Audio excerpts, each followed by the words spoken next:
नमस्कार, स्वागत है आप सभी का। आप देख रहे हैं एनएमएफ न्यूज। आपके साथ मैं हूं नमता चौधरी। यूसुफ पठान के नाम पर ममता बनर्जी घिरती हुई फंसती हुई नजर आ रही हैं और हालात ऐसे हो गए हैं कि सोशल मीडिया पर अब लोग उनकी देशभक्ति पर भी सवाल खड़े कर रही हैं। शायद इसीलिए बिना किसी लाग लपेट के, बिना देर किए ममता बनर्जी ने मीडिया के सामने आकर अपनी बात रखी।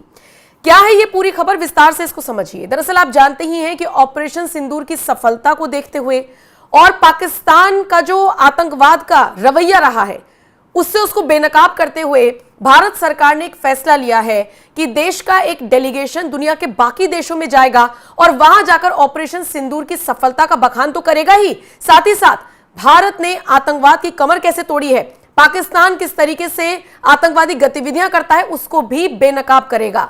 और इस डेलीगेशन में सिर्फ सत्ता पक्ष के ही नेता नहीं है, बल्कि तमाम राजदूतों को रखा गया है, विपक्ष के नेताओं को इसमें शामिल किया गया है। लेकिन इन सब के बीच आपको याद होगा शशि थरूर के नाम को लेकर जबरदस्त विवाद हुआ था।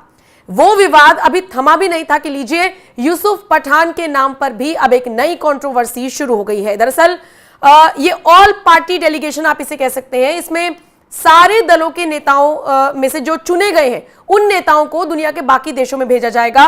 59 सदस्यीय ये टीम होगी। इसमें 40 सांसद होंगे और 7 ग्रुप्स में डिवाइड किए गए हैं और इन 7 ग्रुप्स को एक एक नेता लीड करेगा। लगातार हम आपको इस बारे में खबरें दिखा रहे हैं। आपको याद होगा टीएमसी से यूसुफ पठान का नाम इस लिस्ट में फाइनल किया गया था, लेकिन ममता बनर्जी ने अब इस पर आपत्ति दर्ज कराते हुए यूसुफ पठान का नाम पीछे खींच लिया है। और सबसे बड़ी बात, ममता बनर्जी के समर्थन में हां मिलाते हुए यूसुफ पठान ने भी खुद इस डेलीगेशन में जाने से अब इनकार कर दिया है। दरअसल ममता बनर्जी का कहना है कि सिर्फ संसदीय कमेटी को बीजेपी की तरफ से जानकारी दी गई, जो पार्टी की अध्यक्ष है उसको नहीं बताया गया। यानी ममता बनर्जी का गुस्सा इस बात पे है कि अगर आपको यूसुफ पठान को, यानी कि टीएमसी के एक सांसद को इस डेलीगेशन के तहत देश से बाहर भेजना था तो आपने हमारी परमिशन क्यों नहीं ली। ममता बनर्जी कह रही है ये हम तय करेंगे, ना कि बीजेपी की हमारी पार्टी से कौन जाएगा। निश्चित तौर पर यह बात किसी पार्टी की तो थी ही नहीं, यह बात तो देशभक्ति की थी, राष्ट्र की थी। और इसीलिए जब शशि थरूर के नाम को लेकर कांग्रेस ने विरोध दर्ज कराया तब भी, और अब जब ममता बनर्जी यूसुफ पठान को लेकर अड़ी हुई है तब भी देशभक्ति पर लोग सवाल खड़े कर रही हैं कि आपको देश से मतलब है कि अभी भी आप बीजेपी, टीएमसी और कांग्रेस में लगे हुए हैं। यूसुफ पठान ने भी अपना नाम वापस लेने का फैसला किया है, वो भी नहीं जा रही है। और जब दबाव बढ़ा, जब सवाल उठने लगे ममता बनर्जी पर, तो ममता बनर्जी ने बाकायदा मीडिया के सामने आकर कह दिया कि हम देश के खिलाफ नहीं हैं, हम देश के साथ हैं, हम केंद्र सरकार के साथ हैं। लेकिन अगर आप टीएमसी के किसी सांसद को भेज रही हैं, तृणमूल कांग्रेस के किसी नेता को भेज रही हैं, तो आपको हमें भी इन्फॉर्म करना था, सिर्फ आपने पार्लियामेंट्री कमेटी को ही इन्फॉर्म क्यों किया। अब ममता बनर्जी का यह बयान सोशल मीडिया पर वायरल हो रहा है। जरा सुन लीजिए ममता बनर्जी ने क्या कुछ कहा। That nowadays the system is they don't inform the mother party, they only inform the parliamentary party, but parliamentary party only works for the parliamentary session, but they cannot take a policy decision. So no request came to us. If the request come to us, then of course we can consider. We are totally in favor of the country. I told you earlier also, in external affairs issue, we always used to support the central government policy. If anything is special, then we will think of, but not now. At present, we are supporting the central government views and action. They cannot decide the member's name from their own. It is not their choice. It is the choice of the party. If they request me to send someone, we will decide the name and we will tell them. It is not that we are boycotting or we are not going. That is wrong. It's a भूल।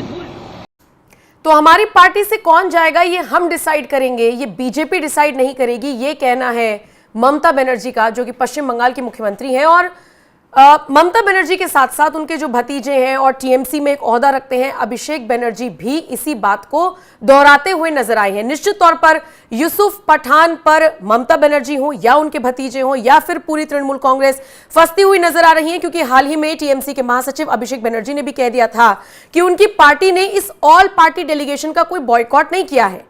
मैं record पर यह बात रखना चाहता हूं कि हमने कोई बॉयकॉट नहीं किया, हम वो अकेली पार्टी है जिसने इस मुद्दे को पॉलिटिकल नहीं बनाया।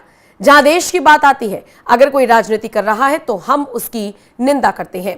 अब सवाल ये उठता है कि राजनीति कर कौन रहा है।